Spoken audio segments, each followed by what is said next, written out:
안녕하세요. 예, 잠깐 같이 기도드리겠습니다.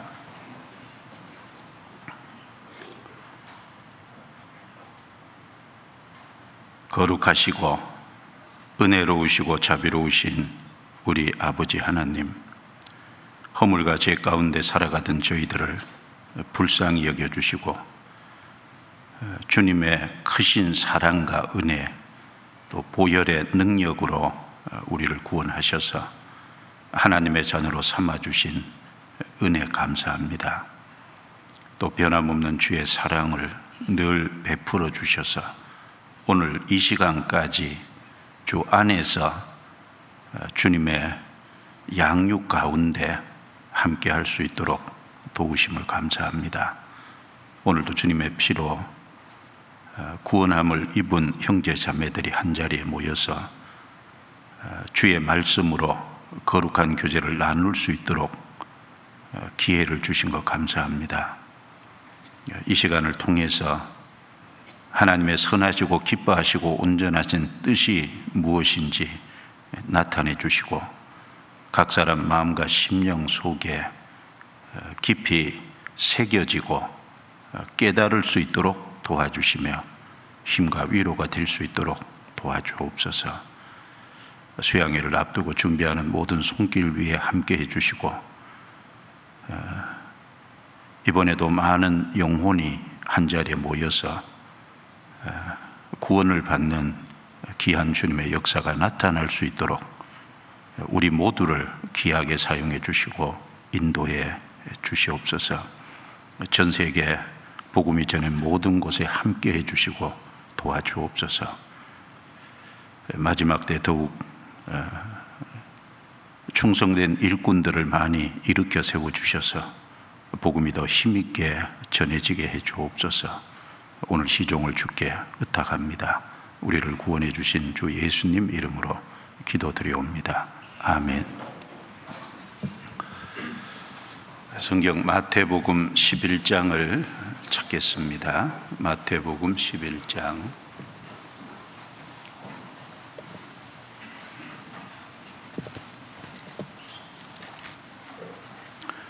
25절 말씀부터 30절까지 제가 읽겠습니다. 그때 예수께서 대답하여 가라사대 천지의 주제이신 아버지여, 이것을 지혜롭고 슬기 있는 자들에게는 숨기시고 어린 아이들에게는 나타내심을 감사하나이다. 옳소이다. 이렇게 된 것이 아버지의 뜻이니이다. 내 아버지께서 모든 것을 내게 주셨으니 아버지 외에는 아들을 아는 자가 없고 아들과 또 아들의 소원대로 계시를 받는 자 외에는 아버지를 아는 자가 없느니라. 28절부터 30절은 같이 읽습니다. 수고하고 무거운 짐진 자들아, 다 내게로 오라. 내가 너희를 쉬게 하리라. 나는 마음이 온유하고 겸손하니 나의 멍에를 메고 내게 배우라. 그러면 너희 마음이 쉼을 얻으리니 이는 내 멍에는 쉽고 내 짐은 가벼움이라 하시니라. 거기까지입니다. 이제 이 본문 말씀에 쉼이라는 그 단어가 두 번 나옵니다. 28절에 내가 너희를 쉬게 하리라 이제 한 번 나오고, 또 29절에 너희 마음이 쉼을 얻으리니 두 번 나옵니다. 쉼 그러면 그 성경의 다른 용어로 표현해 보면 안식, 평안 이런 용어랑 이제 같은 의미의 용어입니다. 그런데 이 두 번의 쉼을 얘기할 때 28절의 쉼하고 29절의 쉼은 종류가 좀 다르지 않습니까? 28절의 쉼은 죄짐을 지고 있는 사람들이 예수 그리스도의 초청을 받아서 예수님 앞에 회개하고 믿음으로 말미암아 죄짐을 벗음으로 영혼 속에 이루어지는 안식과 평안, 쉼을 말합니다. 그런데 29절에는 구원받은 이후에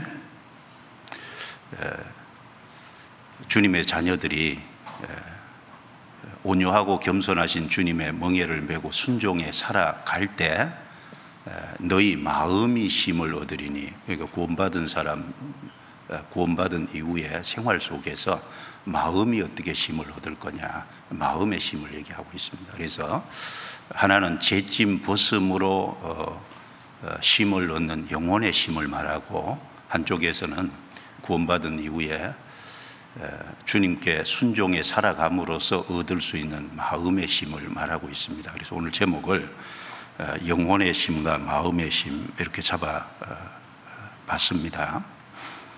이 본문 내용이 짧지만 이 본문 내용을 좀 읽어보고 묵상을 해보면은 이게 상당한 깊이와 넓이가 있지 않습니까? 성경 여기뿐 아니라 성경은 참 깊이와 넓이가 있는데 우리가 그것을 다 깨달을 수도 없고, 그리고 이 시간 제가 이걸 다 표현하기도 참 어렵지 않습니까?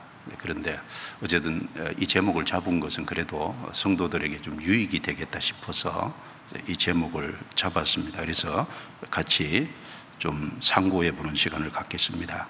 여기 25절부터 30절까지 네 단락으로 나눌 수 있는데, 먼저 25절, 26절 첫 번째 단락은 하나님께서 지혜롭고 슬기롭다고 하는 자들에게는 숨기시는 내용이 나오고 어린아이들에게는 나타내신다고 말씀하셨습니다. 그래서 하나님께서 이 땅에 숨기시는 역사가 있는 동시에 나타내시는 역사가 있습니다. 그것을 보여주고, 그 다음에 27절의 두 번째 단락에서는 예수님이 유일한 중보자라는 것을 말씀하는 내용입니다. 왜냐하면 여기 내 아버지께서 모든 것을 내게 주셨으니, 예수님은 하나님으로부터 모든 것을 위임받은 분이지 않습니까? 특별히 사람을 구원하고 생명을 주시는 구원과 생명의 역사도 주님께서 하시는 일이고, 그 다음에 그것을 안 믿는 사람을 심판하시는 심판의 권세도 주님께 있는 거지 않습니까? 그래서 생명을 주시는 권세와 심판하는 모든 권세가 주님께 있는 거니까 이 말은 결국 예수님이 하나님이라는 얘기고 유일한 중보자라는 얘기를 하고 있는 겁니다. 그래서 그걸 좀 생각해 보고, 28절의 내용은 지금 말씀드린 것처럼 영혼의 쉼을 말하고 29절, 30절에는 마음의 쉼을 이제 말하고 있습니다. 그래서 좀 구체적으로 하나하나 생각해 보겠습니다. 먼저 25절, 26절입니다. 25절, 26절. 자, 읽었지만 또 같이 읽어보겠습니다. 그때 예수께서 대답하여 가라사대, 천지의 주제이신 아버지여, 이것을 지혜롭고 슬기 있는 자들에게는 숨기시고 어린 아이들에게는 나타내심을 감사하나이다. 옳소이다. 이렇게 된 것이 아버지의 뜻이니이다. 여기 시작이 그때, 요 그때가 앞단락을 받고 있지 않습니까? 그 앞에 마태복음 11장 20절부터 24절 내용을 보면 예수님께서 권능을 가장 많이 베푸신 고을들이 권능을 가장 많이 베풀었음에도 불구하고 회개치 않음으로 인해서 그들의 불신앙을 책망하는 내용입니다. 그래서 주님이 사역을 하셨는데, 주님이 성령의 능력으로 사역하신 그 사역의 결과가 결국은 사람들이 안 받아들이고 결국은 회개치 않고 주님을 배척한 겁니다. 그래서 그때 그 말인데 저기 읽어보겠습니다. 20절에 예수께서 권능을 가장 많이 베푸신 고을들이 회개치 아니하므로 그때 책망하시되, 화가 있을진저 고라시나 화가 있을진저 벳세다야, 너희에게서 행한 모든 권능을 두로와 시돈에서 행하였다면 저희가 벌써 배옷을 입고 제에 앉아 회개하였으리라. 내가 너희에게 이르노니 심판날에 두로와 시돈이 너희보다 견디기 쉬우리라. 가버나움아, 내가 하늘에까지 높아지겠느냐? 음부에까지 낮아지리라. 내게서 행한 모든 권능을 소돔에서 행하였다면 그 성이 오늘날까지 있었으리라. 내가 너에게 이르노니 심판날에 소돔 땅이 너보다 견디기 쉬우리라 하시니라. 여기 세 도시가 나옵니다. 여기 고라신, 그리고 베세다, 그리고 가버나움, 그리고 권능을 가장 많이 베푸신 고을들이다. 그런데 회개치 아니함으로 책망하셨다고 했습니다. 여러분, 왜 고라신, 베세다, 가버나움 사람들이 회개치 않았을까요? 예수님을 안 받아들였을까요? 기적을 경험하지 않아서 그렇습니까? 권능을 가장 많이 베푸신 고을들이라고 했거든요. 그런데 안 받아들였잖아요. 그러니까 사실은 기적을 경험 못해서 예수님을 안 받아들인 것이 아니고, 예수님을 받아들일 수 있는 이제 마음이 안 된 겁니다. 결국은 그들의 마음이 완고한 이유 때문에 결국은 예수님을 못 받아들인 거잖아요. 그래서 여기 11장 25절에 분명히 그 이유를 말하기를, 천지의 주제이신 아버지여, 이것을 지혜롭고 슬기 있는 자들에게는 숨기시고, 지혜롭고 슬기 있는 자들에게는 숨기시고. 이 사람들이 안 받아들인 단 하나의 이유가, 그들은 스스로 자기를 지혜롭고 슬기롭다고 생각했거든요. 그러니까 자기를 지혜롭고 슬기롭다고 생각하는 이 완고한 마음, 그 다음에 오만하고 교만한 마음, 결국은 이것이 그리스도를 받아들이지 못하도록 만든 거잖아요. 자기를 지혜롭다고 생각하는, 그 지혜로운 게 잘못은 아니잖아요. 그런데 문제는 그 지혜를, 그 인간적인 지혜를 하나님 위에다가 높이니까 문제지 않습니까? 그래서 이 지혜와 지식이라고 하는 이 문제는 부와 권력처럼 결국은 예수 그리스도를 받아들이고 복음 진리를 받아들이는데 방해물이 될 때가 상당히 많습니다. 이거 자체가 오히려 완고한 마음, 그리고 오만하고 교만한 마음, 이런 걸 불러일으킬 수 있는 가능성이 훨씬 높잖아요. 그러니까 왜 세상 사람들이 복음을 안 받아들일까? 왜 예수 그리스도를 안 받아들이고 있을까? 이유가 뭘까요? 증거가 부족해서. 전도 집회 때 증거 얼마나 많이 얘기해요. 증거를 아무리 많이 얘기해도 문제는 그걸 받아들일 수 있는 마음의 준비가 안 된 거예요. 마음의 완고한 마음, 고집스러운 마음, 오만하고 교만한 마음, 결국은 그 마음이 그리스도를 배척하도록 만들지 않습니까? 그래서 여기 접고 고린도후서 3장을 한번 찾아보겠습니다. 고린도후서 3장.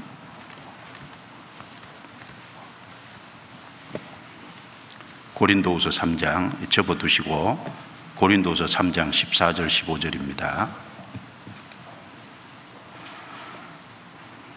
14절 15절 같이 읽어보겠습니다. 그러나 저희 마음이 완고하여 오늘까지라도 구약을 읽을 때에 그 수건이 오히려 벗어지지 아니하고 있으니 그 수건은 그리스도 안에서 없어질 것이라. 오늘까지 모세의 글을 읽을 때 수건이 오히려 그 마음을 덮었도다. 이 내용은 십계명을 모세가 받을 때 출애굽기 34장에 보면 40일 동안 시내산에 올라가 있었으니까 시내산에서 하나님과 가까이 했기 때문에 모세 얼굴에 광채가 났다고 했습니다. 그래서 이스라엘 백성들은 그 모세 얼굴에 있는 광채를 두려워했기 때문에, 그리고 모세는 이 자기 얼굴에 나타난 이 영광이 결국은 잠깐 있다 없어질 영광이잖아요. 그러니까 그걸 감추기 위해서 수건으로 얼굴을 가렸다고 했습니다. 그걸 예로 들면서 저희 마음이 완고하여 오늘까지라도 구약을 읽을 때 그 수건이 오히려 벗어지지 아니하고 있으니, 문제는 완고한 마음입니다. 그리고 오늘까지 모세의 글을 읽을 때 수건이 오히려 그 마음을 덮었도다. 완고한 마음에다가 이제 그 그리스도의 복음의 강체를 비치지 못하게 하는 수건까지 덮고 있잖아요. 마음에다가 수건까지 덮고 있습니다. 잘못된 마음에 수건까지 덮고 있으니까 깨닫기 어렵잖아요. 단순히 그리스도에게 나가면 복음의 광채, 그리스도를 통해서 나타나신 하나님의 영광을 쉽게 발견할 수 있는데 마음이 완고하니까 안 나가지 않습니까? 거기다가 수건까지 듣고 있습니다. 요즘 수건이 많잖아요. 이 수건, 율법주의적인 편견과 오해도 수건에 해당하고, 그 다음에 철학과 헛된 속임수 이런 것도 수건에 해당되고, 이 세상의 어떤 지식과 사상도 수건에 해당되고, 인간적인 어떤 전통도 수건에 해당되고, 세상의 많은 종교, 잘못된 교리들 이런 것들이 다 수건에 해당되잖아요. 그 마음이 일단 완고하고 그 마음을 수건이 덮어두다, 복음을 깨닫지 못하게 하는 수건까지 덮고 있으니까 요즘요 수건의 두께가 점점 두꺼워져요. 그렇지 않습니까?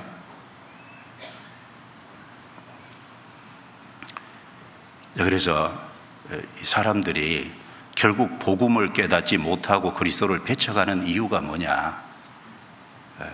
기적을, 하나님의 능력을, 증거를 보지 못해서가 아니고 가장 큰 이유는 결국은 완고한 마음입니다. 지혜롭고 슬기롭다고 생각하는 자들에게는 숨기시고 자기 마음을 오만하고 교만하게 높이는 겁니다. 그런 사람들은 하나님 감추시잖아요. 그래서 누가복음 1장 53절에 보면 줄이는 자를 좋은 것으로 배불리셨으며 부자를 공수로 보내셨도다. 그 줄이는 자, 자기가 정말 갈증이 있고 그래서 뭔가를 정말 물을 마시기 원하고 뭔가 참된 것을 얻기를 원하는 갈증이 있는 사람은 주님께서 좋은 것으로 채워주시잖아요. 그런데 부자는 공수로 보내셨도다. 예를 들면 대표적으로 마태복음 19장에 보면은 재물 많은 청년이 예수님께 나왔지 않습니까? 선한 선생이며 내가 무슨 선한 일을 하여야 영생을 얻으리까? 예수님이 그 청년을 불쌍히 여겨서 깨우쳐 주려고 많이 노력하셨습니다. 그런데 그 청년은 재물이 많음으로 근심하며 떠나가니라. 그러니까 이제 공수로 보냈잖아요. 그 영생 얻기 위해서 나왔는데 결국은 마음을 높이고 있으니까 공수로 보내지 않습니까? 고린도전서 2장 8절에 이 지혜는 이 세대의 간언이 하나도 알지 못하였으니 만일 알았다면 저희가 영광의 주를 십자가에 못 박지 아니하였으리라. 하나님 속에 감추인 그리스도라는 지혜, 이 세대의 간언이 하나도 알지 못했다. 예수님 초림했을 때 이스라엘 간언이 깨닫지 못했잖아요. 알았다면 예수님을 배척 안 했을 텐데. 그러면 무지해서 결국은 배척했는데 무지한 그 이유가 뭐냐? 신앙에 대해서 무지하고 진리에 대해서 무지한 이유는 교만입니다. 교만. 증거가 없어서가 아니라 마음의 교만이거든요. 그러면 이제 어떤 자에게 나타내십니까? 어린 아이들에게는 나타내심을 감사하나이다. 그러면 여기 어린 아이들에게 나타낸다는 말이 연령적으로 무조건 어린 아이들을 얘기하는 거냐? 물론 아니죠. 어린 아이와 같이 순전하고 그리고 단순하고 그리고 겸손한 그 자기를 낮추는 그런 사람에게 주님께서 진리를 나타내시지 않습니까? 그래서 마태복음 18장 1절부터 4절에 보면 제자들이 예수님께 천국에서는 누가 크니까? 라고 질문했을 때 예수님께서 어린아이 하나를 불러서 제자들 가운데 세우고 이제 말하기를 너희가 돌이켜 어린 아이들과 같이 되지 아니하면 결단코 천국에 들어가지 못하리라. 그러므로 누구든지 이 어린아이와 같이 자기를 낮추는 그이가 큰 자니라. 어린아이와 같이 돌이키지 아니하면, 어린아이와 같이 낮추는 걸 말하죠. 어린아이는 참 순수합니다. 단순합니다. 그리고 자기를 낮추잖아요. 겸손합니다. 낮춰야 구원도 받고 그리고 구원받은 이후에도 낮춰야 주님 앞에 섰을 때 상도 크지 않습니까? 그리고 시편 116편 6절에도 보면 여호와께서 어리석은 자를 보존하시나니 내가 낮게 될 때에 나를 구원하셨도다.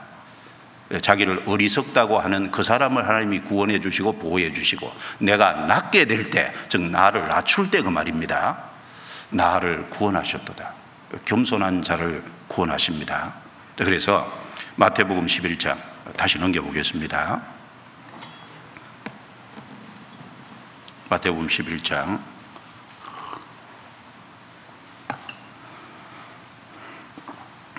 25절에 그때 예수께서 대답하여 가라사대 천지의 주제이신 아버지여 이것을 지혜롭고 슬기 있는 자들에게는 숨기시고 어린 아이들에게는 나타내심을 감사하나이다.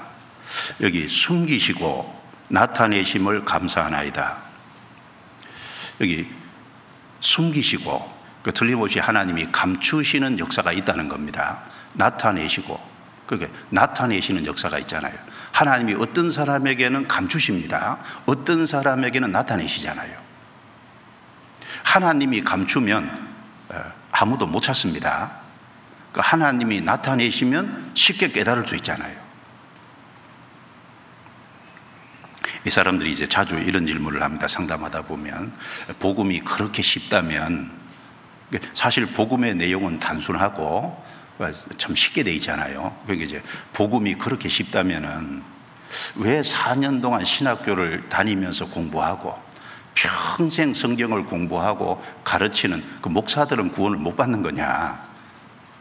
그렇게 이제 질문을 자주 하잖아요. 답은 간단합니다. 왜 못 깨닫냐면 숨기시고예요. 왜 숨기시냐? 준비 안 되니까. 그러니까 이 복음 진리는, 구원의 지혜는 머리로 깨닫는 게 아니잖아요. 많이 안다고 해서 깨달아지는 게 아닙니다. 틀림없이 낮춰야 깨달아지는 거예요. 어린 아이들에게는 나타내심을 감사하나이다. 낮춰야 되는 겁니다. 안 낮추면 감추잖아요. 아무리 많이 배웠어도, 아무리 성경을 달달 외워도 낮추지 않으면 지식적으로는 알 수 있을지 몰라도 마음속에 생명이 들어가는 것은 아니지 않습니까? 마음속에 이루어지지는 않습니다. 하나님은 감추십니다. 틀림없이 준비 안 된 사람에게 감추시는 것이 맞는 거예요. 그래서 성경 이사야 45장을 찾겠습니다. 이사야 45장. 이사야 45장 15절입니다.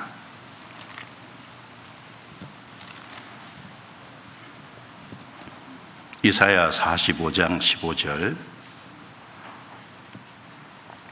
같이 읽어보겠습니다.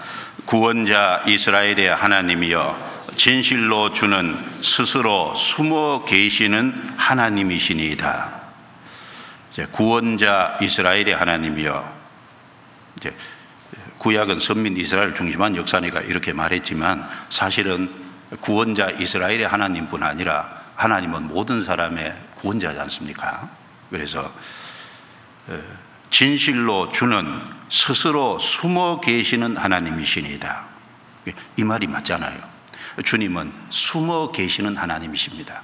왜 자기를 숨기시냐? 왜 자기를 감추시냐? 우상과 죄를 끝까지 고집하니까 감추시잖아요. 불신앙으로 끝까지 회개하지 않으니까 감추시잖아요. 스스로 지혜롭고 슬기롭다고 생각하니까 감추시잖아요. 오만하고 교만한 마음을 가지니까 감추시는 거 아닙니까? 그래서 마태복음 13장 11절에 보면 예수님이 제자들에게 천국의 비밀을 아는 것이 너희에게는 허락되었으나 저희에게는 아니 되었나니, 너희는 제자들이잖아요. 저희에게는 아니 되었나니, 유대 종교가들, 그리고 이제 오만하고 자기를 높이는 유대인들. 그래서 13절에 보면 저희가 보아도 보지 못하며 들어도 듣지 못하며 깨닫지 못함이니라. 그러니까 실제로 예수님이 앞에 와 계시고 예수님이 말씀도 하시고 예수님이 기적과 권능을 행하심에도 불구하고 보아도 보지 못하잖아요. 들어도 듣지 못하잖아요. 실제로 깨닫지 못하지 않습니까? 왜 이런 문제가 생기냐? 지혜롭고 슬기롭다고 자기를 높이기 때문에 그렇습니다.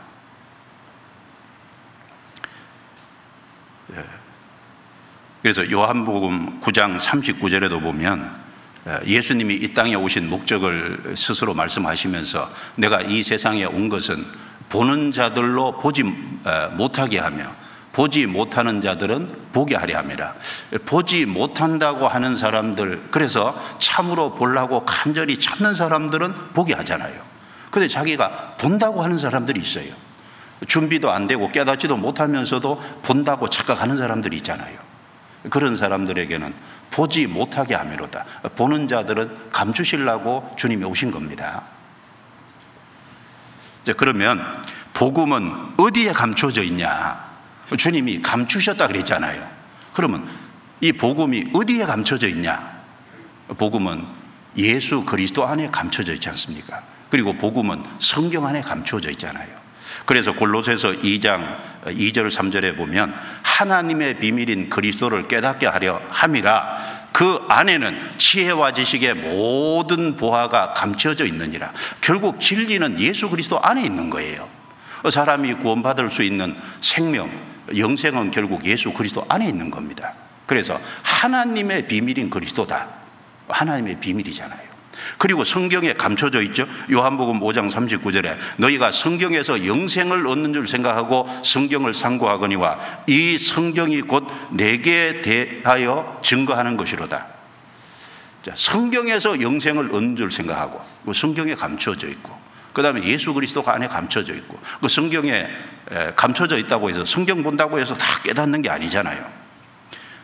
하나님께서 정말 간절히 찾는 사람에게 열어서 보여주시는 거거든요. 그게 잠언 2장 1절부터 6절에 쭉 읽어보면요, 잠언 2장에 사람이 주님이 말씀할 때 귀를 쫑긋 세워서 귀를 기울이고 그 다음에 마음을 명철에다 두고, 사람의 마음이 이 세상 썩어 없어질 것에 두면 안 되고 그런데 추구하면 안 되고 사람 마음을 정말 명철, 하나님의 것을 얻기 위해서 마음을 거기 기울여야 되거든요.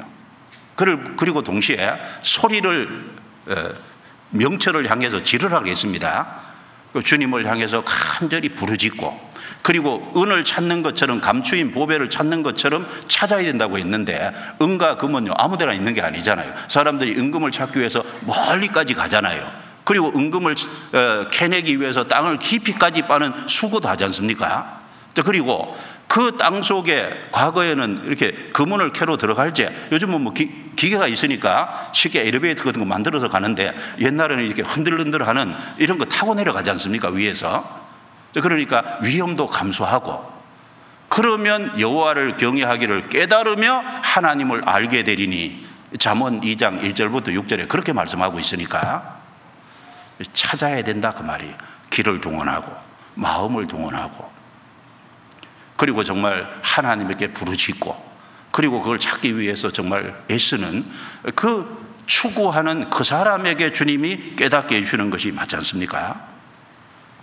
자, 마태복음 11장 다시 넘겨보겠습니다. 마태복음 11장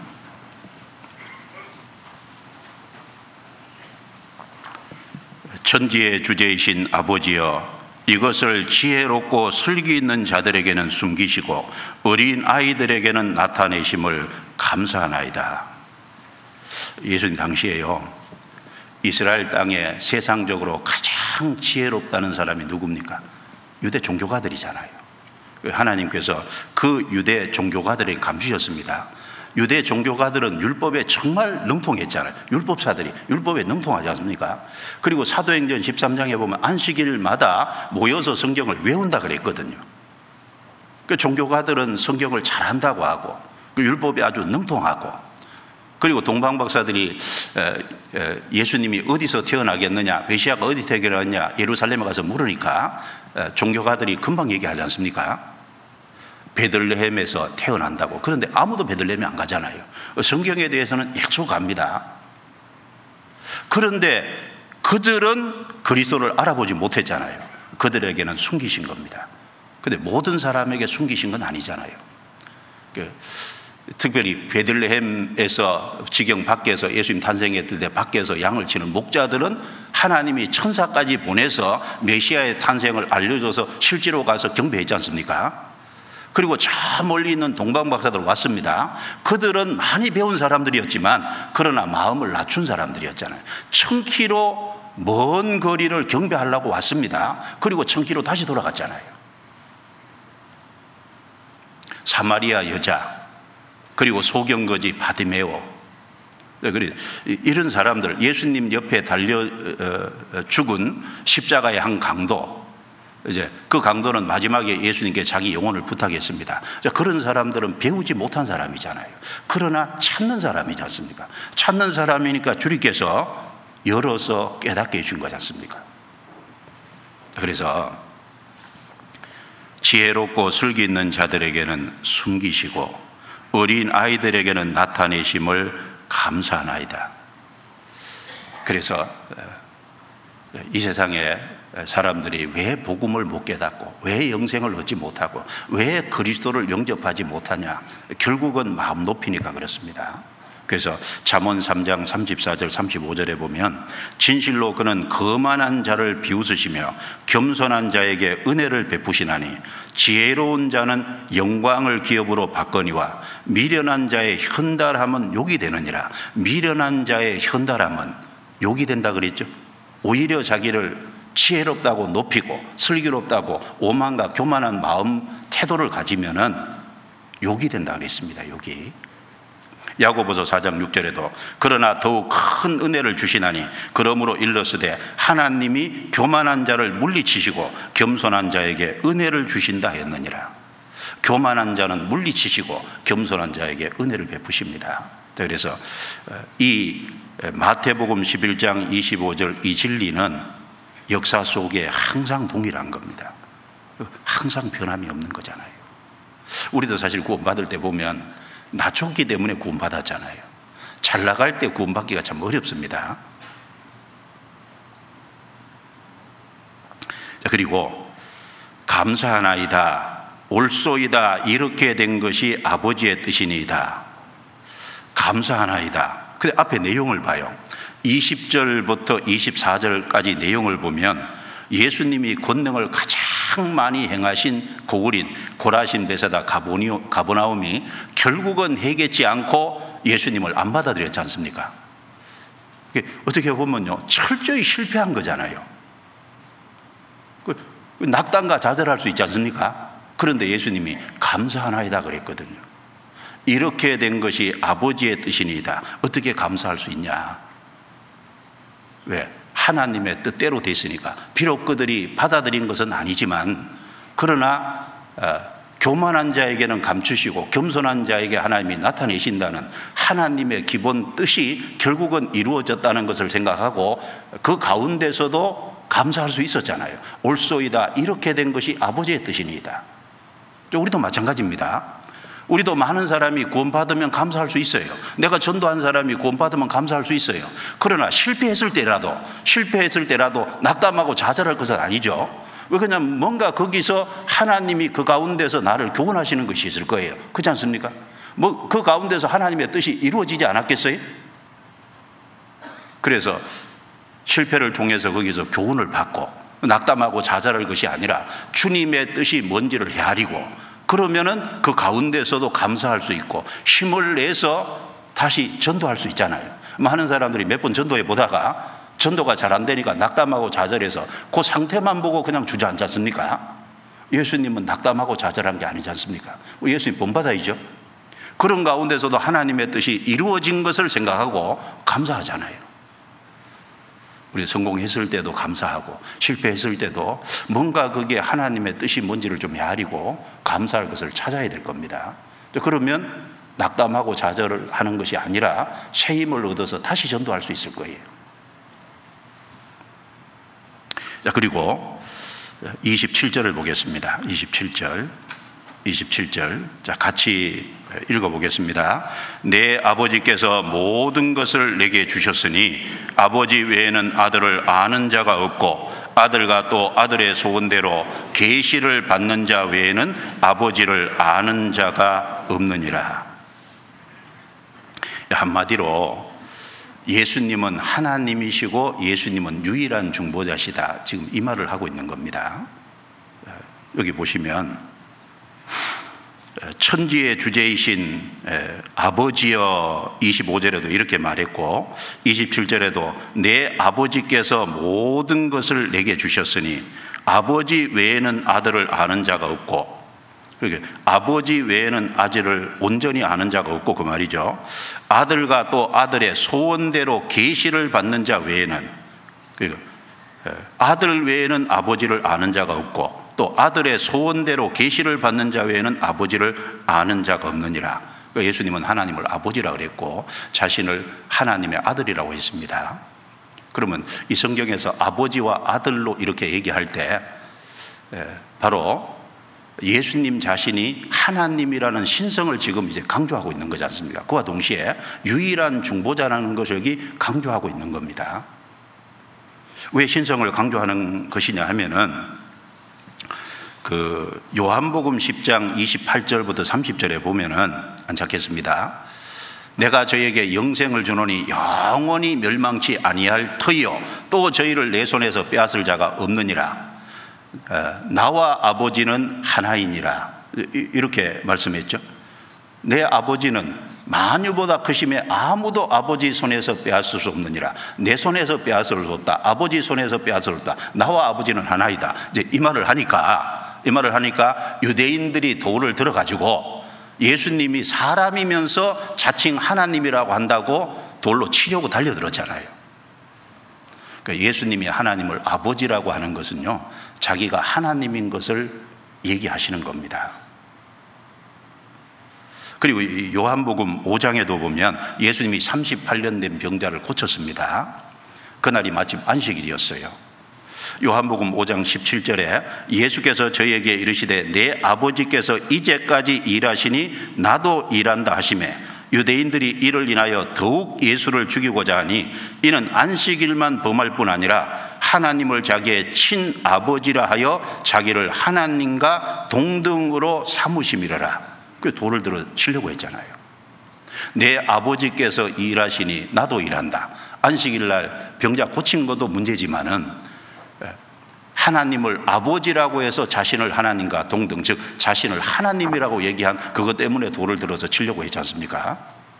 그래서 예수님이 하나님을 아버지라고 부른 것은 자기가 하나님인 신성을 가지신 분임을 나타내신 겁니다. 그리고 내 아버지께서 모든 것을 내게 주셨으니, 이거 참 굉장한 말이잖아요. 내 아버지께서 모든 것을 내게 주셨다. 하늘과 땅의 모든 권세를 주셨다. 그런데 여기 아버지께서 모든 것을 주셨다는 속에 우리하고 직접적으로 관련된 것이 크게 두 가지잖아요. 생명을 주는 권세와 심판하는 권세. 결국 이게 제일 중요한 거지 않습니까? 그래서 요한복음 5장 26절에 보면 아버지께서 자기 안에 생명이 있음 같이 아들에게도 생명을 주어 그 속에 있게 하셨고, 예수님이 이제 피조물이라는 말이 아니라 하나님께서 하나님 안에 생명을 살리는 생명을 갖고 있잖아요. 그런 것처럼 예수님 안에도 살리는 생명, 즉 구원해서 생명을 주고 영생 얻게 하는 그 생명을 아들에게 주셨다. 즉 구원받게 하고 영생 얻게 하는 생명을 주는 권세를 예수님께 부여한 겁니다. 모든 권세를 내게 주셨다고 할 적에 생명을 살리는 권세예요. 또 한 가지는 심판하는 권세죠. 결국 끝까지 그걸 거절하면 결국 심판을 받잖아요. 그래서 요한복음 5장 27절에 또 인자됨을 인하여 심판하는 권세를 주셨느니라. 심판하는 권세. 자, 그래서 예수님은 생명을 살리는 권세, 심판하는 권세를 받았다. 그게 무슨 말입니까? 예수님이 유일한 중보자라는 걸 말하는 거지 않습니까? 마태복음 28장 18절부터 20절에도 보면 예수께서 나와 일러 가라사대 하늘과 땅의 모든 권세를 내게 주셨으니 너희는 가서 모든 족속으로 제자를 삼아 아버지와 아들과 성령의 이름으로 세례를 주고 내가 너희에게 가르쳐 분부한 모든 것을 지키게 하라. 볼지어다 내가 세상 끝날까지 너희와 항상 함께 있으리라. 거기도 보면 하늘과 땅의 모든 권세를 받았다고 얘기하면서 19절 20절에 구체적으로 말한 권세가 모든 족속에게 가서 제자를 삼으라. 구원하는 권세죠. 생명 주는, 영생 얻게 하는 권세입니다. 아버지와 아들과 성령의 이름으로 세례를 주고 세례를 주는 권세죠. 그리고 하나님의 말씀을 가르쳐서 하나님의 말씀 안에서 사람의 신앙을 세우고 신앙을 건축하는 그 신앙을 바르게 세우는 권세, 그걸 예수님이 제자들에게 명했지 않습니까? 그래서 여기 잘 보시면은 27절에 아버지 외에는 아들을 아는 자가 없고, 그렇죠? 하나님의 사정을 하나님이 아니면 진정으로 알 수 없잖아요. 근데 예수님은 성자 하나님이니까 삼위일체 중에 제2위시니까 예수님은 하나님을 정확하게 알죠. 그리고 아들 외에는 아버지를 아는 자가 없느니라. 이것도 맞죠. 하나님은 예수님을 삼위일체니까 동일한 하나님이시니까 정확하게 알고, 예수님도 하나님을 정확하게 알고. 그러면 사람이 하나님을 정확하게 알고 하나님께 가까이 나아가려면 예수님을 모르면 하나님을 알 수도 없고 가까이 갈 수도 없잖아요. 예수님은 하나님이라고 갈 수 있는 유일한 중보자라는 걸 여기 지금 밝히신 겁니다. 아들의 소원대로 계시를 받는 자가 누굴까요? 정말 마음을 낮춰서 정말 구원받기를 간절히 원하면 주님께서 마음을 열어서 깨닫게 해주시면은 예수가 그리스도라는 사실을 알게 되고 확실한 믿음이 생기잖아요. 확실한 믿음이 생긴 사람은 정말 하나님을 바로 알고 하나님께 가까이 나아갈 수 있지 않습니까? 예수님은 유일한 중보자십니다. 그래서 예수님은 모든 권세를 위임받은 하나님께로 나아가는 유일한 구세주십니다. 자, 죄 있는 인간은 중보자 예수님을 통하지 않고는 진정으로 하나님을 알 수도 없고 가까이 하나님께 나아갈 수도 없어요. 사람은 예수님을 알지 못하면 아버지를 알 수도 없죠. 그래서 고린도후서 4장 6절을 한번 찾아보겠습니다. 고린도후서 4장 6절.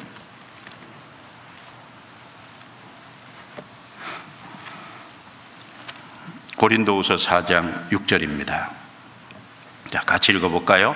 어두운 데서 빛이 비치리라 하시던 그 하나님께서 예수 그리스도의 얼굴에 있는 하나님의 영광을 아는 빛을 우리 마음에 비치셨느니라.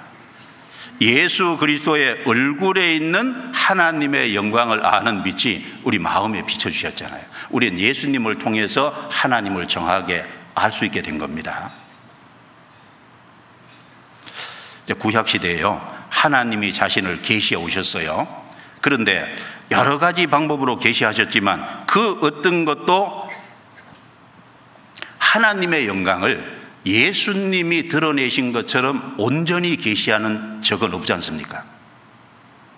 그래서 히브리서 1장 1절 2절에 보면 옛적의 선지자들로 여러 부분과 여러 모양으로 우리 조상들에게 말씀하신 하나님이 이 모든 날 마지막은 최종적으로 아들에게 아들을 통해서 말씀하셨느니라. 그렇죠. 예수님은 최종 계시자고 완전한 계시자입니다. 구약시대 율법을 통해서도 계시하고 구약시대 하나님의 역사를 통해서도 계시하고 여러 가지 규례와 제사법을 통해서도 계시하고 여러 가지 모습으로 하나님을 계시했지만 예수님처럼 하나님을 온전히 드러내는 경우는 없잖아요. 그 어떤 경우도. 그래서 예수 그리스도의 얼굴에 있는 하나님의 영광을 아는 빛을 우리에게 비치셨다고 했습니다. 그게 이제 바울 사도는 단순히 하나님을 안 게 아니고 예수님 안에 있는 하나님을 안 거예요. 발견한 겁니다. 그러니까 단순히 하나님의 영광을 알았다기보다는 예수 그리스도 안에 있는 하나님의 영광을 안 거예요. 바울 사도가 사실 구원받기 전에도요, 하나님을 알았잖아요. 그리고 하나님께 누구보다 열심이었습니다. 그런데 예수 그리스도를 몰랐잖아요.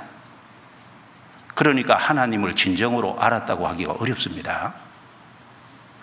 바울은 구원을 받음으로 인해서 예수 그리스도 안에 있는 하나님을 알고 예수 그리스도 안에 있는 하나님의 영광을 밝히 보게 된 겁니다. 사실 우리도 마찬가지죠.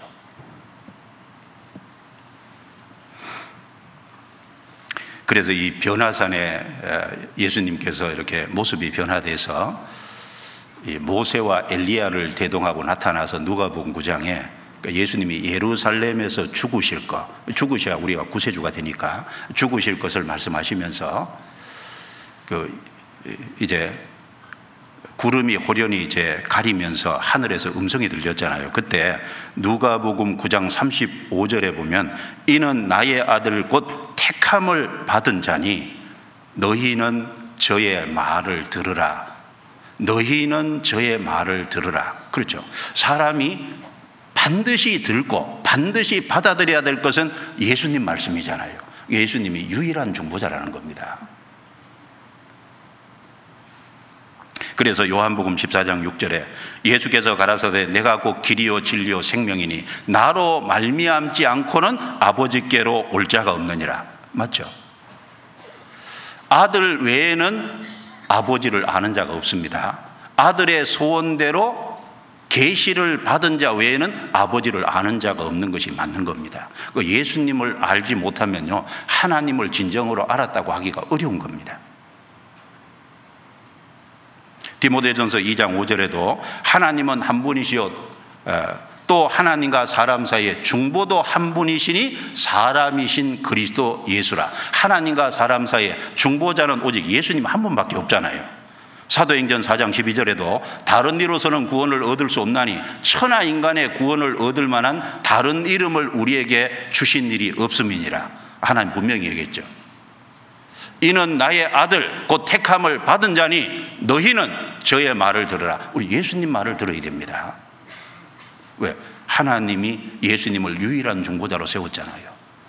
아버지께서 모든 것을 내게 주셨으니, 그래서 구원과 생명의 역사, 심판의 권세 전부 다 예수님께 맡긴 겁니다. 그리고 마태복음 11장 다시 넘겨보겠습니다. 28절, 여기 참 위대하고 놀라운 초대가 있습니다. 그래서 25절 내용에는 사람이 마음을 낮춰야 진리를 발견할 수 있다고 얘기하면서 그 진리의 구체적인 내용이 뭐냐, 27절에 예수 그리스도라는 거잖아요. 예수 그리스도 유일한 진리라고 얘기하면서 28절에는 초청을 하고 있지 않습니까? 수고하고 무거운 짐진 자들아 다 내게로 오라 내가 너희를 쉬게 하리라. 이건 정말 위대한 초청입니다. 세상에 살면서요, 초청을 받아보신 적이 있을 거예요. 작게는 친구 생일부터 해서 여러 가지 초청을 받을 텐데, 그 어떤 초청도 사실은 이 28절에 이 초청하고 비교가 안 되지 않습니까? 이건 가장 위대한 초청이고 놀라운 초청입니다. 이게 왜 놀라운 초청인지를 좀 한번 생각해 보죠. 먼저 이 초대를 하시는 분이 누구십니까? 수고하고 무거운 짐진 자들아 다 내게로 오라 내가 너희를 쉬게 하리라. 이분이 누구냐 하면은 바로 앞에 27절에 얘기했잖아요. 아버지께 모든 권세를 위임받은 성삼위 하나님의 제2위인 성자 하나님인 유일한 중보자잖아요. 그분이 초청한 겁니다. 여러분, 누가 초청했냐가 중요하잖아요. 친구가 초청했냐 아니면 대통령이 초청했냐. 대통령이 초청하면은 참 그것도 놀라운 일이 될 겁니다. 왜 초청했을까? 그리고 이제 초청을 받아가면 음식이라도 먹을 거니까 뭘 차려놓았을까? 뭐 이런 생각을 하잖아요. 그런데 이건 다른 분이 아니라 성삼위 하나님의 제2인 성자 하나님 유일한 중보자, 하늘과 땅의 모든 권세를 위임받은 분이 초청을 한 거니까 이건 세상에 이런 초청은 없는 겁니다. 그리고 이 초대를 받은 분들이 누구죠? 누가 이 초대에 응할 수 있습니까? 수고하고 무거운 짐진 자들아. 그러니까 사람이 무거운 짐을 지고 있는, 무거운 죄짐이라는 걸 지고 있는 사람들이 이 초청을 받은 거예요. 그 사람은 죄인으로 나서 살아가면서 이런저런 죄를 짓고 사니까 사람은 죄짐이 무겁습니다. 그래서 시편 38편 4절에 보면 다윗이 내 죄악이 내 머리에 넘쳐서 무거운 짐 같으니 감당할 수 없나이다. 다윗은 자기 죄짐이요 머리털보다 많다고 얘기했고, 그래서 이것이 무거운 짐 같다 그랬죠. 죄를 짐이라 그랬습니다. 내가 감당할 수 없습니다. 사람은 어떤 사람도 자기 죄짐을 감당할 수 있는 사람은 없습니다. 수고하고 무거운 짐자들아. 가장 무거운 짐이 뭐냐? 사실 죄짐인 거예요. 그리고 이 초청에 응하기 위해서는 반드시 자기가 죄인이고 죄짐을 지고 있다는 것을 발견해야죠. 그래서 레위기 4장에 보면 속죄제 제사를 드릴 적에 그 제물을 성막에서 하나님께 드릴 적에 반드시 자기가 죄를 깨달아야 된다고 했잖아요. 허물을 깨달은 사람이 사실은 가서 제물을 드리는 거지 않습니까? 이 초청에 응할 수 있는 사람이 죄짐을 졌다는 걸 발견하고, 그리고 자기가 진 짐이 무거운 짐이라는 걸 발견한 사람이 이 초청에 응할 수 있을 겁니다. 구원 안 받은 사람, 세상 사람들, 많은 사람들이요, 이 죄짐이 무거운 짐인지 몰라요. 무거운 짐인지 모르니까 초청에 응하지 않지 않습니까? 근데 지금은 죄가 무거운 짐인지 모를 수 있습니다. 근데 언제 무거운 짐이라는 거 아냐면 죽음을 탁 넘어갈 때 이 죄짐이 얼마나 무거운 짐이라는 걸 실제 실감할 겁니다. 이 세상에서 문제가 많아요.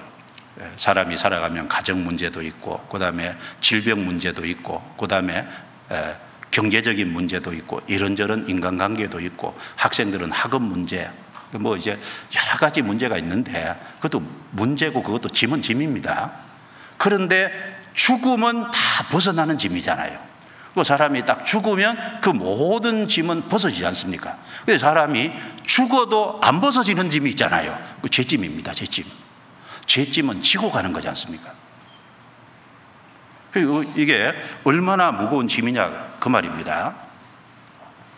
그래서 요한복음 8장 21절 24절에 예수님이 3번이나 너희가 죄 가운데서 죽겠고 너희가 죄 가운데서 죽으리라. 너희가 만일 내가 그인 줄, 즉 구세주라는 사실을 믿지 아니하면 너희 죄 가운데서 죽으리라. 짧은 4구절 속에요, 죄 가운데서 죽으리라는 말을 3번이나 반복했잖아요. 그 죄짐이 실제 무거운 겁니다. 그리고 한 사람이 죽음을 넘어가서 하나님의 심판대 앞에, 그리스도께서 심판하잖아요. 심판하는 권세를 받았으니까 그 그리스도의 심판대 앞에 심판받고 지옥에 탁 들어가서 지옥에서 영원히 불목 가운데 고통을 당할 때, 그때 죄짐이 실로 무거운 것이구나 비로소 알 겁니다. 그 죄짐이 무겁다는 걸 모르니까 초청에 응하지 않는 거예요. 그리고 우리가 이 초대에 응하기 위해서는 우리 편에서 어떤 대가도 지불 안 해도 되잖아요. 왜냐하면 초청하신 분이 모든 대가를 지불하고 모든 값을 지불하고 다 준비된 잔치잖아요. 그래서 에베소서 1장 6절에 보면은 이는 그의 사랑하시는 자 안에서 거저 주시는 바 그랬습니다. 공짜잖아요. 로마서 3장 24절에는 하나님의 은혜로 값없이 의롭다 하심을 얻은 자 되었느니라. 값없이입니다. 우리가 사실 이 초대에 응하기 위해서 지불해야 될 가는 아무도 없는 거예요. 예를 들면 어떤 잔치에 나를 초대했는데 올 때 한 30만 원 갖고 오세요. 그럼 참 가기가 부담스럽잖아요. 그런데 다 준비되어 있는 그 초청이면요, 가기가 편하지 않습니까? 누가복음 14장 16절부터 24절에 보면 어떤 사람이 큰 잔치를 베푼 겁니다. 그리고 시간이 돼서 종을 보내서 말하기를 오소서 모든 것이 준비되었나이다. 사실 이 잔치는 모든 것이 준비된 잔치입니다.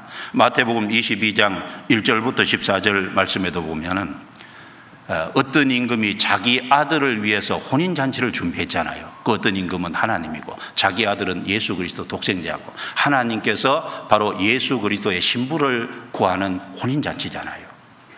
거기도 종을 보내서 하는 말이 모든 것을 갖추었으니, 모든 것이 갖추었으니까 어떤 대가 지불하더라도 안 해도 되니까 그냥 오기만 하라고.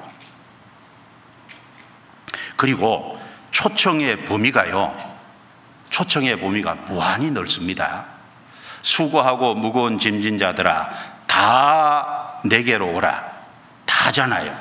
어떤 제한도 두지 않았습니다. 다입니다. 죄를 많이 지었건 적게 지었건 부하든 가난하든 아무런 문제, 어떤 제한도 안 두고 다 내게로 오라. 다잖아요. 다. 이것은 우리가 생각할 때 주님의 마음이 정말 무한함을 가르쳐 주잖아요. 그리고 다 초청할 정도로 주님이 능력이 전능하다는 걸 가르쳐 주지 않습니까? 주님은 정말 마음이 넓으신 분이고 무한한 능력을 가지신 분입니다. 그래서 고린도후서 5장 14절에 한 사람이 모든 사람을 대신하여 죽었은즉 모든 사람이 죽은 것이라. 예수님 한 분이 모든 사람을 대신해서 모든 사람의 죄값을 갚아놨으니까 다 내게로 오라. 다 내게로 오라 그랬습니다.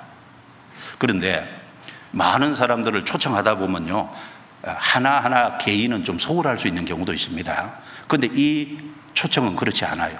다 내게로 오라고 말하는 동시에 하나하나의 지극한 관심을 주님이 갖고 있습니다. 누가복음 15장 1절부터 7절에 보면 100마리의 양이 있는데 그 중에 한 마리 잃어버렸다는 거예요. 99마리 놔두고 한 마리의 양을 찾으러 기어코 나가서 그 한 마리의 양을 찾아서 돌아오잖아요. 이와 같이 죄인 하나가 회개하면 하늘에서는 회개할 것 없는 의인 99을 인하여 기뻐하는 것보다 더하니라. 다 오라고 하는 동시에 한 사람 한 사람에게 지극한 관심을 갖고 있잖아요. 이런 초청 보셨어요?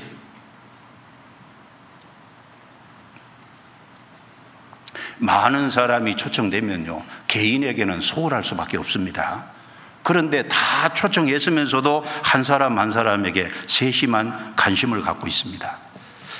안양시장이 안양시민 60만을 다 초청했다고 해보세요. 참 대단하겠죠. 대통령이 대한민국 5천만을 다 초청했다. 이건 대단한 겁니다. 그런데 그 정도가 아니고 5대양 육제주에 있는 80억을 다 초청한 거지 않습니까? 그 정도가 아니고 아담 때부터 세상 끝날까지 모든 사람을 다 초청한 거니까 이게 얼마나 어마어마한 초청이냐 그 말입니다. 이런 초청이 어디 있어요?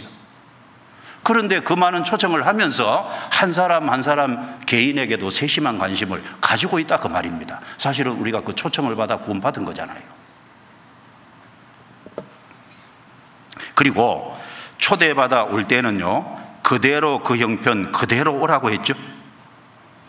예를 들면 우리 죄 벗고 오라든지 모습 바꿔서 오라든지 그런 게 전혀 아니잖아요. 있는 그대로. 그래서 찬송가 214장에 보면 내 모습 이대로 주 받으시옵소서, 날 위에 돌아가신 주 날 받으옵소서. 내 모습 이대로. 그렇죠. 있는 모습 그대로, 잘못된 걸 알고 돌아가면 되잖아요. 있는 모습 그대로 갔잖아요. 그래서 요한복음 6장 37절에 예수님 말씀에 내게 오는 자는 내가 결코 내어 쫓지 아니하리라. 결코 안 내어 쫓는다 그랬습니다. 그리고 이 초대는요, 너무나 단순한 초대입니다. 다 내게로 오라. 예수님께 가기만 해야 돼요. 얼마나 간단하고 단순합니까? 예수님 옆에 달려 죽은 강도 마지막 순간에 주 예수여 당신의 나라에 임하실 때의 나를 생각하소서, 십자가에 못 박힌 그 모습 그대로서 마음을 딱 돌이키고 회개하고 주님이 구세주라는 사실을 믿은 것밖에 없잖아요. 단순한 거지 않습니까?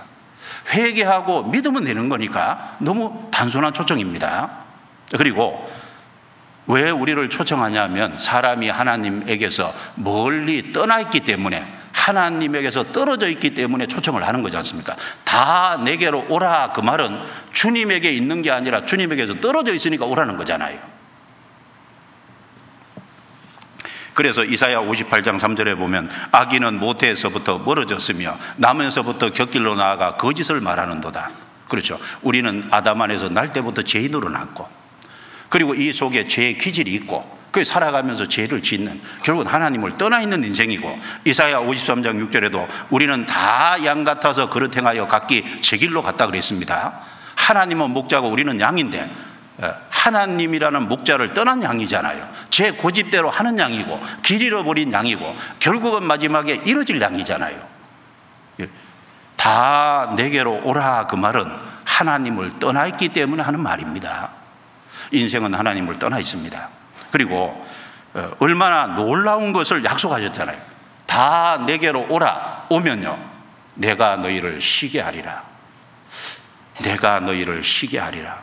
참 놀라운 약속입니다. 짐을 벗겨주겠다는 거잖아요. 죄짐을 딱 벗겨준다는 겁니다. 그러니까 죄짐이요, 사람을 부끄럽게 만들고, 죄짐이 사람을 심판받을 두려움을 주고, 죄짐이 사람의 양심에 고통을 주잖아요. 죄짐은 죽음을 맞게 하고, 죄짐은 둘째 사망 지옥까지 끌고 가서 지옥에서 세세토록 영원히 고통받도록 만드는 거니까 이 죄짐이 정말 무거운 건데 내가 너희를 쉬게 하리라. 단순하게 벗겨주겠다는 겁니다. 이것은 너무나도 놀라운 약속입니다. 그리고 사실은 그 약속이 우리에게 이루어졌습니다. 계시록 1장 5절, 우리 죄에서 우리를 해방하시고, 예수님이 죽으시고 부활 승천하신 후에 제자들에게 나타나서 요한복음 21장에 보면은 너희에게 평강이 있을지어다, 너희에게 평강이 있을지어다, 평강이 있을지어다 3번이나 반복했잖아요. 예수님이 이제 무덤에 묻히셨다가 무덤에 장사되셨다가 부활의 아침에 부활하셨습니다. 여인들이 예수님 무덤에 갔다 예수님 시체가 없다는 거 발견하고 막달라 마리아는 거기 남아있고, 다른 여인들은 제자들에게 시체 없어졌다는 소식 전하려고 바쁘게 제자들을 향해서 달려가고 있었잖아요.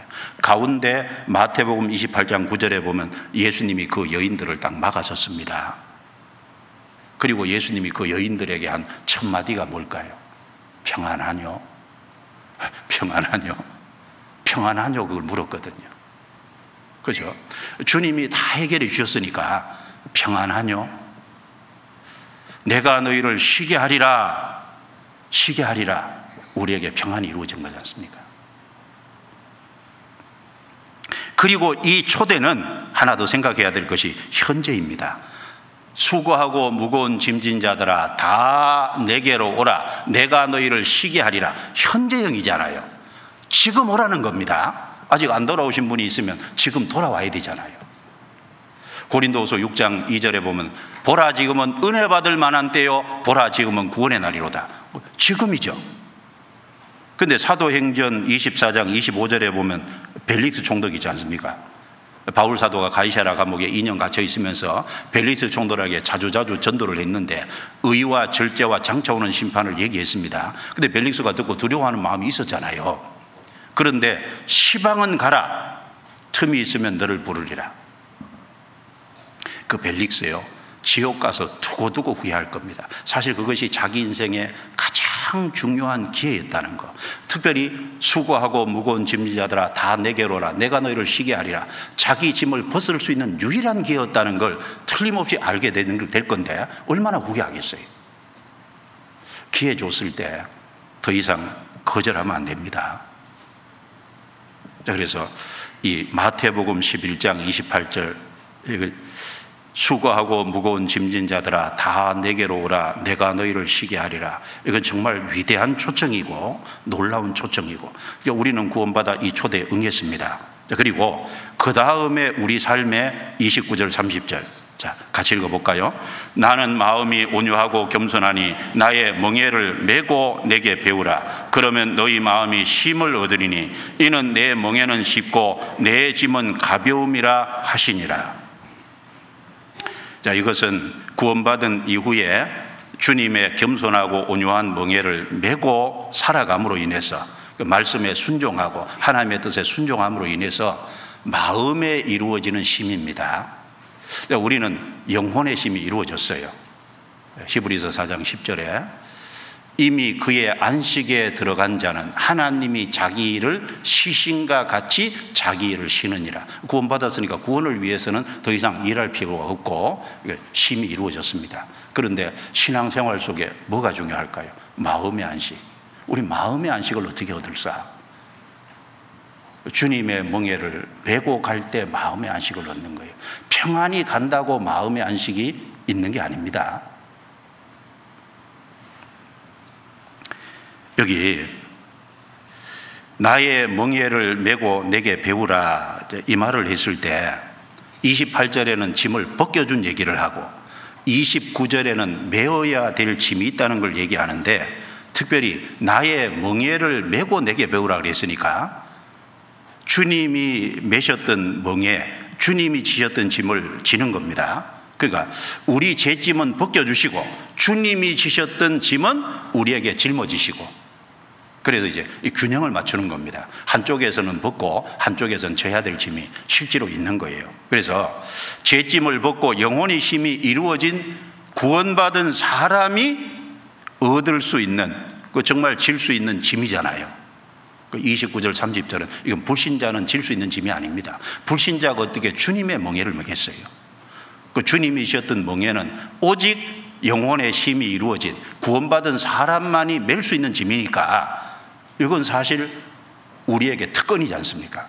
불신자는 절대 맬 수 없는 짐이에요. 근데 이제 사람들은요, 자기 짐은 벗어버리려고 하면서요, 그리스도의 짐은 지려고 하지 않는 경우가 참 많습니다. 사람들은 멍에를 지지 않는 쉼을 원합니다. 벗개를 메고 가야 되잖아요. 벗개를 수레에 끌고 가면 안 되지 않습니까? 메고 가야 되는 거예요. 구원받은 이후에 우리의 마음의 힘은 그리스도의 멍에를 메고 순종할 때 얻게 되는 것입니다. 그러면 그리스도의 멍에라는 것을 알기 위해서는 그리스도의 성품을 좀 알아야 됩니다. 성경에 이제 그리스도의 가르침이나 그리스도의 사역을 통해서 그리스도의 성품이 잘 나타나 있지만, 이 신약 성경에 예수님의 성품을 가장 분명하게 예수님이 말씀하신 것이 여길 겁니다. 나는 마음이 온유하고 겸손하니. 마음이 온유하고 겸손하니. 그러니까 구원받은 사람들은 주님의 온유하고 겸손한 짐을 반드시 져야 됩니다.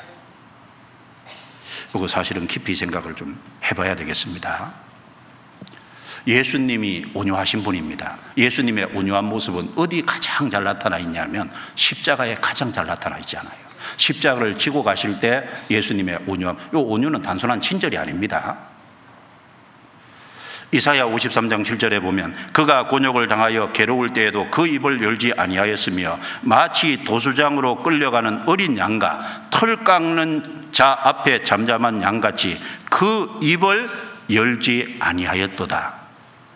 참 하나님이 양을 만들어 놓은 게요, 참 예수님을 설명하려고 만들고 구원받은 사람의 신앙생활을 잘 설명하려고 만든 것 같습니다. 저도 호주에서 양털 깎는 걸 한번 봤거든요. 양털 깎는 걸 봤는데 양을요, 이게 다리를 하늘로 탁 세우니까요, 이제 어쨌든 땅을 딛고 있던 다리가 하늘로 딱 들리니까 그 양털을 깎는데요, 꼼짝을 안 하더라고요, 진짜. 야, 양이 저렇게 순한가? 쭉 이렇게 양털 깎다 보면요, 잘못 탁 깎으면 피도 나잖아요. 그런데 가만히 있어요. 주님은 십자가를 지시고 골고다 언덕에 묵묵히 올라가셨잖아요. 도수장으로 끌려가는 양처럼 입을 잠잠히 닫으셨지 않습니까? 우리를 위해서 그렇게 하시는 거예요. 베드로전서 2장 21절에 보면 그리스도도 너희를 위하여 고난을 받으사 너희에게 본을 끼쳐 그 자취를 따라오게 하려 하셨느니라. 그는 죄를 범치 아니하시고 그 입에 계사가 없으시며 욕을 받으시되 대신 욕하지 아니하시고 고난을 받으시되 위협하지 아니하시고 오직 공의로 심판한 자에게 모든 것을 부탁하셨거든요. 잠잠하셨습니다. 온유라는 것은 어떠한 상황, 어떠한 고난, 어떤 어려움, 어떤 억울한 일이 있어도 아무 말 없이 묵묵히 순종하고 자기 가야 될 길만 묵묵히 가는 거거든요. 주님은 그런 온유하신 분입니다. 나는 온유하고 겸손하니. 여러분, 예수님이 누구십니까? 조금 전에 우리가 생각해 본 것처럼 성자 하나님입니다. 성삼위 하나님의 제2위고 유일한 중보예요. 그리고 하늘과 땅의 모든 권세를 맡으신 분입니다. 자, 권력자가 온유한다는 것은 참 어려운 것 같습니다. 그렇죠? 세상 한번 보세요. 세상에 어떤 위치를 갖고 있으면요, 온유해지기가 어렵잖아요. 그런데 예수님은 하늘과 땅의 모든 권세를 받은, 모든 권세를 가지신 분인데 예수님은 온유하시잖아요. 이런 분이 있을까요? 보기 어렵잖아요. 예수님은 특별하신 분입니다. 만물의 주인이시잖아요. 근데 만물의 주인이신 그분이 개만도 못한 사람들이 예수님께 침을 뱉었잖아요. 근데 아무 말 안 했잖아요. 예수님을 조롱하고 예수님을 비난하고 예수님을 통해서, 예수님을 향해서 온갖 조소를 하는데 하늘과 땅의 모든 권세를 가지신 그분이 아무 말 안 했다 그 말입니다. 그러니까 주님은 모든 것을 가지신 동시에 정말 온유하신 분이잖아요. 그리고 그분이 겸손하신 분이잖아요. 주님의 겸손은요, 주님이 약하거나 소심하기 때문에 겸손해 보이시는 게 아닙니다. 주님의 겸손은 굴종이 아니에요. 주님의 겸손은, 주님은 정말 강하신 분이잖아요. 그런데 그 강하신 분이, 하늘과 땅의 모든 영광을 가지신 분이 그 모든 것을 포기하고 스스로 자기를 낮추신 겸손이지 않습니까? 정말 용기 있는 겸손입니다. 세상의 겸손하고 다르지 않습니까? 그래서 예수님이 빌립보서 2장 5절부터 8절에 보면은 예수님의 근본 하나님의 본체십니다. 그런데 하나님과 동등됨을 취할 것으로 여기지 아니하시고 오히려 자기를 비어 종의 형체를 가져 사람들과 같이 되었고 사람의 모양으로 나타나셨으며 자기를 낮추시고 죽기까지 복종하셨으니 그 십자가에 죽으심이라. 자기를 낮추시고 십자가에까지 낮췄잖아요. 그 영광스러운 분이 십자가에까지 낮췄습니다. 이것은 정말 겸손이죠. 겸손. 그래서 말구유에 누이셨습니다. 목수의 가정에서 났어요. 12살 때 유대인 선생들과 토론할 수 있는 주님이셨지만 부모를 따라서 그 가정에 가서 부모에게 묵묵히 순종하신 분입니다. 예수님은 결코 화려한 옷을 입지 않으셨습니다. 예수님의 풍채도 왕의 풍채를 가신 것이 아닙니다. 이사야 53장에 보면은 마른 땅에서 나온 줄기 같다 그랬습니다. 고운 모양도 풍채도 없다 그랬습니다. 영광스러운 그분이 정말 초라하게 되신 겁니다. 자기를 정말 낮추신 거잖아요.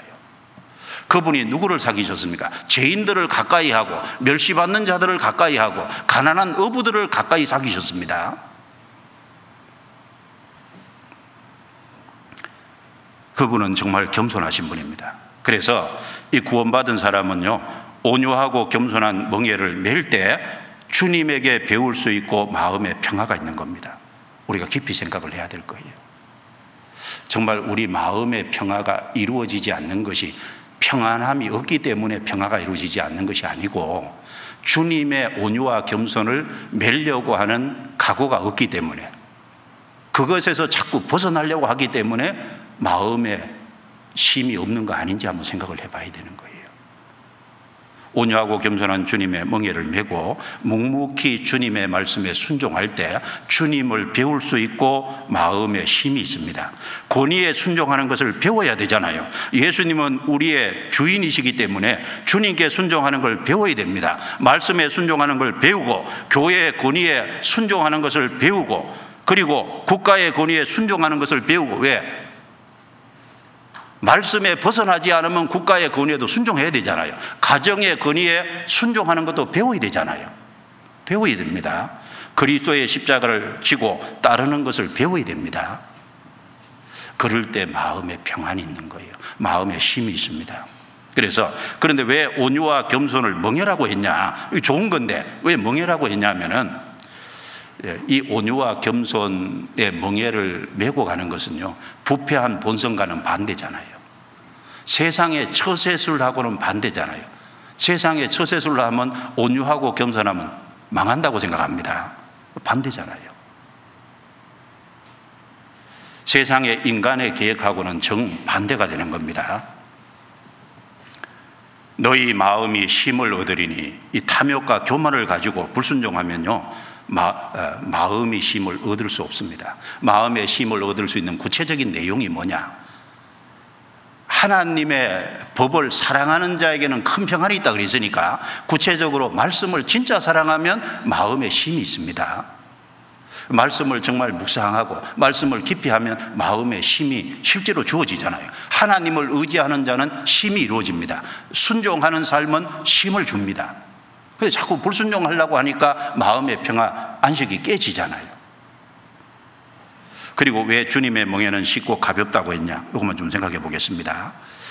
여러 가지 각도에 좀 생각해 볼 수 있는데, 사단이 메어준 멍에하고 우리가 믿지 않는 불신자의 상태에 있을 때 사단이 메어준 멍에하고 구원받고 난 이후에 주님이 메어준 멍에하고는, 주님이 메어준 멍에가 쉽죠. 비교해서 그거 당연하지 않습니까? 그리고 내세에서 용서받지 못할, 우리가 만약에 주님이 짐을 안 벗겨줬다면은 영원한 지옥에 들어가니까 지옥에서 고통받는 짐에 비해서는 주님이 메어준 멍에가 얼마나 쉽습니까? 그리고 주님이 같이 메어주시기 때문에 쉽잖아요. 시편 68편 19절에 날마다 우리 짐을 지시는 주라 그랬습니다. 날마다 그랬잖아요. 연마다 하는 것도 아니고 달마다도 아니고 날마다입니다. 주님이 같이 져주십니다. 그리고 주님께서 자신을 따르는 자에게 기쁨으로 멍에를 맬 수 있게끔 도와주시기 때문에 쉽고, 그리고 그 짐을 지는 자에게는 그 짐을 질 수 있는 힘도 주시니까 쉽잖아요. 힘도 주십니다. 그리고 이런 생각도 해봐야 돼요. 주님이 내게 명예이신 멍에인데 그걸 매지 않고 불순종했을 때 징계로 주어지는 짐보다는 훨씬 가볍잖아요. 그렇지 않습니까? 성경에 이제 예레미야 29장에 보면 예레미야가 나무 멍에를 가지고 이스라엘 백성들 앞에 가서요, 바벨론의 이제 압제를 순위 받으라고 이스라엘 땅에서. 그런데 하나냐라는 거짓 선지자가요, 나무 멍에를 깨뜨려 버렸어요. 그러니까 하나님께서 그 다음에 새 멍에를 딱 메고 가게 해서 나무 멍에를 깨뜨렸으니까 이제는 새 멍에를 먹게 하겠다. 새 멍에는 못 깨뜨리잖아요. 그러니까 이스라엘 땅에서 압제받는 그것이 정말 축복인데 이스라엘 땅에서 뽑혀가지고요, 바벨론까지 1000km 넘는 곳에 붙잡혀 갔잖아요. 그게요, 나무 멍에를 안 받아들이니까 새 멍에를 하나님이 주신 거라고 얘기했거든요. 그러니까 우리가 주님이 멍에 주신 멍에를 순종해서 갈 때 그게 훨씬 쉬운 거예요. 그걸 불순종해 가지고 징계받는 멍에는 훨씬 어려운 거거든요. 그리고 짐을 졌을 때 이제 하늘나라에서 하나님이 주시는 상급이 크기 때문에 쉽습니다. 그리고 주님은 우리 짐을 아십니다. 너무 지기 어려우면 피할 길을 주셨을 거예요. 그래서 성경에 예레미야가 3장 27절에 보면 젊었을 때 멍에를 매는 것이 좋다는 거예요. 그럼 이 멍에가 뭘까요? 주님의 온유와 겸손의 멍에인 동시에 사실은 직분이 멍에가 될 수도 있고, 그렇지 않습니까? 내가 이뤄진 영혼을 건진다고 하는 그것도 멍에가 될 수 있잖아요. 그것도 짐이 될 수 있습니다. 이번 학예 수양회 때야 우리 주변에 이뤄진 사람들을 주님께 인도해야 되잖아요. 이뤄진 사람이 있고 이뤄진 가족이 있고, 그런데 마음 편히 수 있냐고요. 사실은 그런 게 있을 때 눌리지 않습니까? 짐처럼 눌립니다. 그런데 이번 학예 수양회 때 이뤄진 영혼을 인도하는, 거기에는 시간을 내야 되고 거기에는 물질이 들어가야 되고 거기에 여러 가지 수고와 헌신이 가야 되고 그게 다 짐일 수 있습니다. 그런데 그 짐을 우리가 져야 되잖아요. 질적에 마음에 힘이 있을 거예요.